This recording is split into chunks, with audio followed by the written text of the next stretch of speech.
Well, folks, we have a bunch of news for you here this morning because, of course, Tokyo Game Show is going on. And because of that, some news has been breaking in the middle of the night. We actually went over some of it on our live stream last night because, things were just flying across our desk. And that's really amazing. I want to make sure I shout out moderator of the channel, Tull Show. He brought a lot of this to my attention last night. But it's not just that news was breaking out at Tokyo Game Show. In fact, two major game updates happened last night from Nintendo. Now, one of those game updates, we're not going to talk that much about. It's for Donkey Kong Bonanza. It just was some bug fixes, and I'm happy to see bug fixes, but there's nothing major really in there. However, Nintendo did do a major update to Mario Kart World that not just had a crap load of bug fixes, some of them quite major, also fixed some things, or let's just say made some adjustments right before Sonic Cross World is coming out that I think was intended to make Mario Kart World more appealing and address some of the fans' biggest concerns with the game. No, you can't just magically fix the open world, but they did do something to make the open world better. Also, they did something to make online races better that fans have been demanding for months. So, folks, we got to dive into this. There's a lot to get into. But before we do, I want to remind you, we do have a couple giveaways going on. Our first one is for 3 copies of Super Mario Galaxy 1 and 2. You can go ahead and enter in the link down in the pinned comment or the description. You can also enter a completely different link to win 5 copies, or one of 5 copies, of Kirby Air Riders. So I wish everyone luck. Let's go ahead, though, and dive into this first story. And this happened yesterday around dinner time. Borderlands is being delayed for Switch 2. So it says, "Greetings, Vault Hunters. We need to share that the release of Borderlands 4 on Nintendo Switch 2 is being delayed. We do not take this decision lightly, but are committed to ensuring we deliver the best possible experience to our fans. And the game needs additional development and polish time to do that. Our hope is to also better align this release with the addition of cross saves, which we are working on and recognize is very important. We will update you all on the new release timing once we've fully adjusted our plans. In accordance with Nintendo's policy, all digital pre-orders to date will be canceled. Customers can initiate that process themselves for now, or it will happen automatically starting on Friday, September 26th. For questions about the Nintendo eShop, contact this link here. And then for physical pre-orders, please reach out to the corresponding retailer. It's assuming you want to cancel those pre-orders. Obviously, you want to keep the pre-order, but it could be an undetermined date. It could be 2026. Could be quite the delay depending on how things work. Anyways, it says we greatly appreciate the feedback and support and patience of our fans and community. It's truly what keeps us going. Now, I've already played Borderlands 4 on Nintendo Switch 2, and not a review copy, but I got to demo it at PAX West. It ran okay. I would just say okay. There were some hitches and some other things going on that definitely needed to be addressed, but here's the thing. The game didn't release in a good state on pretty much any platform except really high-end PCs. PlayStation 5 and Xbox versions were both struggling. They've obviously done some patches and made some things better, and especially the PC version. They definitely targeted to make the PC version run better on hardware that isn't like a 5090 with a 9800X 3D, right? Top-end gaming hardware. They wanted to make sure it actually ran well on hardware below that, so they did release some patches, and I believe they've done patches on Xbox and PlayStation as well. But the bottom line is the game didn't release in a very good state. In my opinion, the whole game probably should have been delayed for all platforms, not just Switch 2, but obviously Switch 2 probably being the lowest common denominator, or one of them. Maybe Borderlands 4 can run on PCs that are a little bit worse. I don't know. They obviously want to make sure that they do right by this, probably get rid of those hitches, make sure it's a smooth experience, basically optimize the game. It's been a huge problem in the video game industry where AAA games launch that are unoptimized, and it's really been affecting gamers for, this entire generation, to be honest. The last 5-6 years, it's been very difficult to see AAA games, so many of them launching these high-budget, super expensive games, and then just have them kind of feel a little broken because they lack the polish that, honestly, consumers deserve. So I'm happy actually that the things have been delayed based on the state of the game on other platforms. I feel like it is the right decision, and hopefully when we finally do get it, we get a good version of said game. Now, we dive into the Tokyo Game Show stuff because that wasn't a Tokyo Game Show one. And first off, we have a brand new trailer here for Octopath Traveler 0. Now look, this is one of my most anticipated games, and I don't know how I didn't notice till now. The 0 is actually a ring. They talk about the ring in the trailer just briefly. This game looks incredible. obviously, if you played any of the prior Octopath games, you kind of know what you're getting into here. There was obviously Octopath Traveler 1 and 2, and then there was a prequel on the phone, mobile devices, all of that. This is obviously a sequel to all of those games. And I got to be honest, it looks incredible, of course, going with that HD 2D art style, and brings back some of our favorite elements like the brake system and other things from prior Octopath games, but adds in all new things like ability to basically build your own town. They've teased us and talked about it before. They go into more details in this trailer about how you can build your own town and how you can actually invite characters you meet throughout the game to move in. Kind of reminds me of Animal Crossing a little bit in that way. But you get to make shops and all this different stuff to improve your gear and craft things. And I think that's really cool. They're obviously showing a little bit of the housing stuff here and some of the ability to customize and build out the town to look and feel however you want. So that, I think that's a really cool addition to the game. I was really hyped watching this entire section of the trailer, but they also go obviously into the battles and the new mechanics in this game, the stuff specific to this game over the prior games.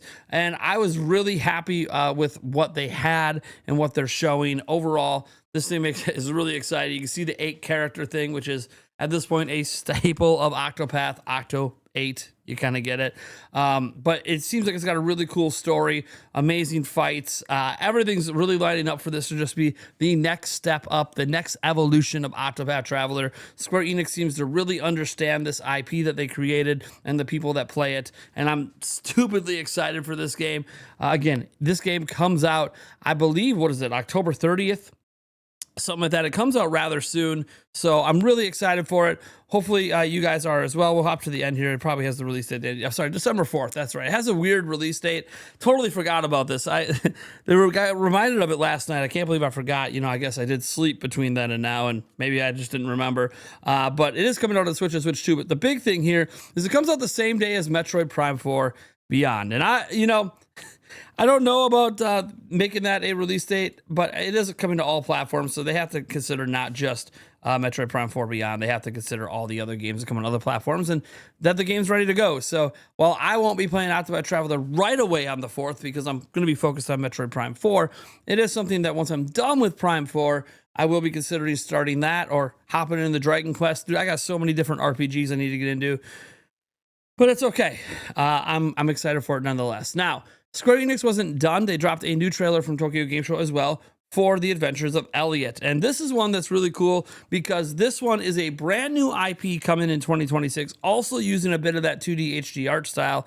A little more 3D elements, I would say, in this than the traditional 2D HD we're used to, but also, the game plays very different. This is more of an action-adventure type of RPG. They call it a brand new action RPG. Like, it's very much an action-adventure style game that harkens back to me to things like Secret of Mana or obviously even the Zelda series. You could see a boss fight there or something that looked like a Dodongo.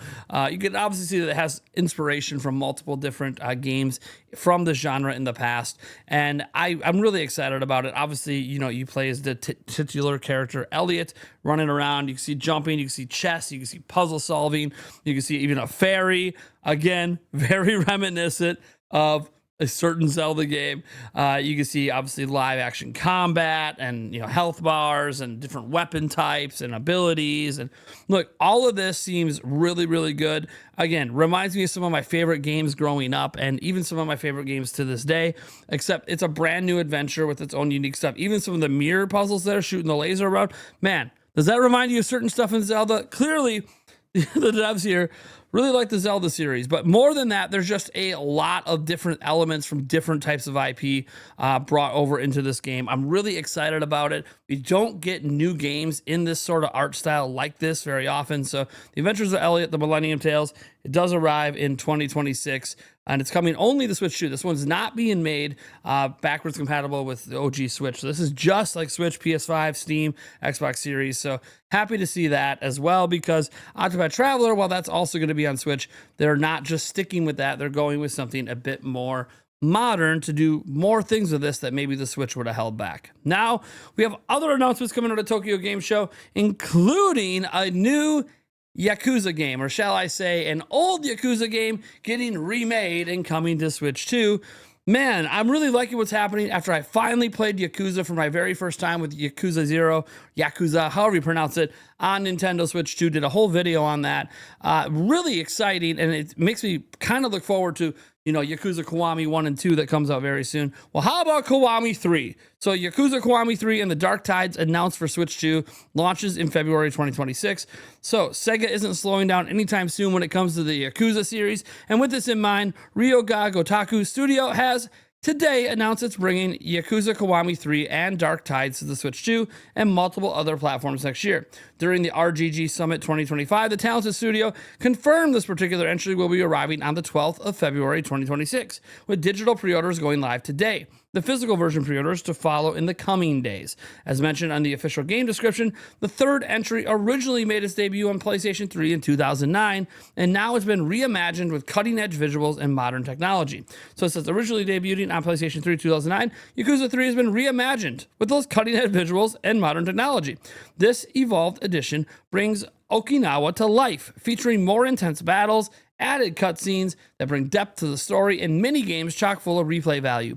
Kiryu's back in the brawl, continuing the fight to protect those he holds dear. This title also includes Dark Tides, which stars Yoshitaka Mine, Kiryu's adversary. Follow Mine on his journey from working as a venture company's founder to becoming a full-fledged Yakuza member.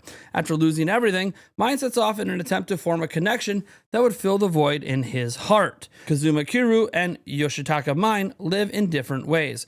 Walk alongside them as their paths intersect, throwing both of their fates out in balance. And now we obviously have some footage of this. There's 6 minutes of it. We're not going to go through all 6 minutes, but I do want to note here that the game obviously is coming and looks incredible. I can fast forward here. I mean, look at some of this reimagined, some of these new visuals. This looks way crisper than when I looked up this game on PlayStation 3, which of course it does, because this is one of the main things they did is redo all the visuals. So really excited about this. We'll fast forward a bit so you can maybe see some more of the action scenes and stuff, because obviously, if you didn't know, there's a lot of fighting in Yakuza.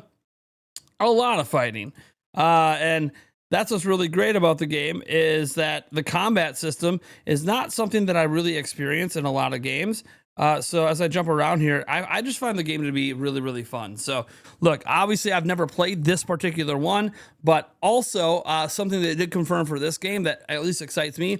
English voice acting is in on this game. It's a little interesting with the English voice acting because they added it for the very first time in Yakuza 0 for Nintendo Switch 2. That specific version got English voice acting for the first time. That didn't exist in any prior version of Yakuza. Well, they're porting that one now to other consoles. Meanwhile, we have Kiwami 1 and 2 coming, which is Yakuza 1 and 2 coming. They don't have English voice acting. Those come out very soon, but now this one does. So I had a feeling after the reaction of Nintendo Switch 2 owners to Yakuza 0, they decided they're probably moving ahead. Obviously, Kiwami 1 and 2 is already in the works. So they're deciding moving ahead with Yakuza 3 and onwards, they're going to be probably including English voice acting. So that does make me happy, of course, as someone that I just don't enjoy listening to foreign languages. It's just the way I am. I'm sorry, but I'm not sorry. I like what I like. But I am really excited this game is coming over. Again, we'll link to this article. You can go ahead and watch the full 6 minutes, for yourself. Now, speaking of Tokyo Game Show, there are sales that sometimes run when events like this are happening. And today I wanted to highlight Koei Tecmo's. So you can save on select Switch 1 and 2 games in Koei Tecmo's Tokyo Game Show eShop sale. So here's the sales they have going on. You can see they're pretty steep sales, 25%, 20%, up to 50%, 67%. So you can see obviously Final Battle, Altair Arland. Dude, they have so many games. So we're just kind of just glancing through this list. Dynasty Warriors, seeing some discounts there. Fairy Tail, some discounts. Nobunaga's Ambition on Switch 2 getting some discounts. That was a launch game. We have Samurai Warriors 5 getting discounts on Switch. See, Wild Hearts S is also 10% off, so they're even discounting that game on Nintendo Switch 2. So yeah, just highlighting some of the Switch 2 stuff. But there's lots of discounts, steep discounts on games they have on Nintendo Switch. So worth checking out that full list if you're interested in any of Koei Tecmo's offerings on Nintendo Switch 2. And now we got to get to the story that I think a lot of people are going to care a ton about. There was a new Mario Kart World update released, and this Mario Kart World update actually did quite a bit, but it addressed, say a couple major things. And first, we're going to go to Oatmeal Dome because he has some additional details, but then we're going to go to the actual update, which also has a bunch of stuff, but he just adds some things that maybe weren't mentioned. And this Mario Kart World version update is 1.3.0, and it is required to download in order for you to play online anymore. And you're going to see why. So, as Oatmeal Dome notes here, you can now play Knockout Tour with friends online. That's really cool. Couldn't do that before. Now, this is the one.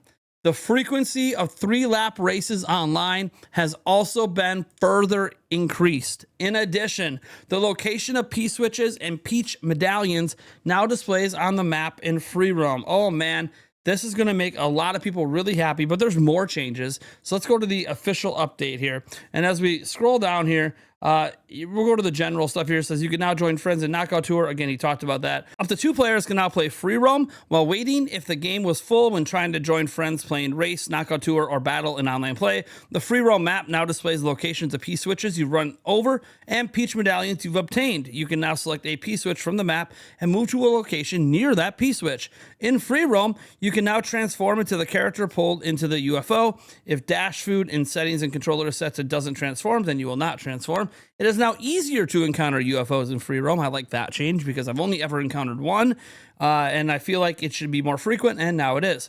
The conditions for the appearance of some Peach medallions in free roam have been adjusted. When spectating in Knockout Tour or Balloon Battle in online play or wireless play, you can now choose who to watch, even if you are holding the Joy-Con 2 or Joy-Con horizontally. Decreased the time between when an item box is taken by someone and the next item is revived, increased the invincible time after spinning or crashing during a race, reduced the force of jumps when landing on a rival from above, decreased the amount of time between when you finish and when spectating begins in Knockout Tour or Balloon Battle in online play or wireless play, decrease the amount of time between passing through the checkpoint when the ranking is displayed in Knockout Tour and wireless play and land play, further increase the frequency of lap-type courses appearing in the selection when choosing the next course in verse race and wireless races.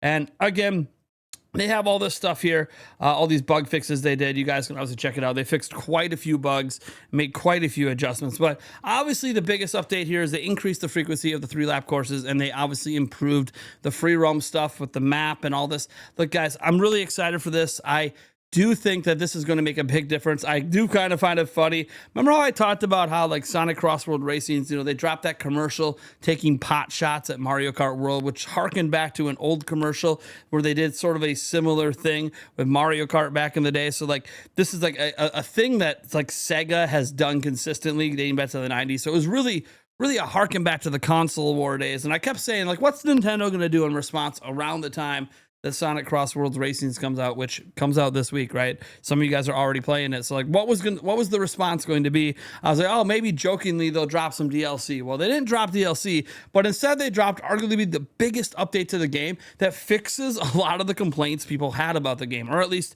proposes to fix it. Obviously, the frequency of the 3 laps is something that we're not really going to know if they fixed it until we have multiple days to kind of mess around and see, hey, how frequent is it? Because people want it to be all the time, or those that, like the actual intermission courses, what they want then instead is just the option to be there every single time. They want people to be able to play 3-lap and have that be maybe a majority of the races. So the thing is, I think that is now possible here. I think that is possibly corrected here, at least directly addressed. And obviously one of the complaints about the free roam was just like, hey, what P-switches have I done? What medallions have I done? I got to look at this list, but I can't see it on the map. What if I want to redo one of those P-switch ones because it was fun, or one of those medallion ones because it was fun? Hey, now you can teleport near it. So I do think that they've done a lot to improve this. They've also done some improvements in gameplay. I have seen complaints about how like there's not enough invincibility time when you get hit by an item, so you just get item spammed over and over and over again when there's 24 racers. That can happen. And next thing you know, you've been hit by 17, 20, 50 items in a row, and you're in last place, which sucks because one item already can knock you off, and sometimes even knock you off the track, and then when you get back on, the invincibility wears off, but you haven't even started moving yet, and you get blasted again. And so yeah, I do think that increasing that as well, the invincibility rate, probably is going to help some people here. Look, bottom line is Nintendo is attempting to make, regardless of Sonic Cross World Racing, they're attempting to make adjustments to the game. They are listening to fan feedback. It just turns out that maybe making these adjustments isn't like this overnight fix. They can't just like make a small tweak, it might require actual literal programming changes. And when you're in the middle of fixing a whole bunch of other bugs and other stuff, maybe it just takes some time. I have no idea. I'm not a game developer, but I could just imagine like bug fixing and making adjustments like this. Like it could just take time to address everything. So I'm going to just kind of leave it at that. I don't know if this is going to bring people back that have only been playing on private Discord servers, but at least Nintendo's listening. And, you know, not every company listens. Sometimes they get stubborn. Nintendo's definitely been stubborn in the past, but they seem to be listening with Mario Kart World just months after the game came out, trying to, you know, make the game the way that people want it to be done, at least within the vision Nintendo had. Whether you like the vision or not, they're at least trying to help you guys out. So you guys that play it frequently, way more frequently than me, will have to know down below if things have actually gotten better. All right, guys, thank you so much for tuning in. I am Nathaniel Rebelgents from Nintendo Prime. And as always, I'll catch you in the next video, or hopefully tonight. We have a podcast tonight. We're going to be talking about Zelda. We're going to be talking about some of this big news here. And then we're obviously going to be diving into any more expectations we have from Tokyo Game Show, as Tokyo Game Show is clearly getting underway already. And we have lots of stuff coming out from it. Thank you, guys, and I'll catch you in the next one.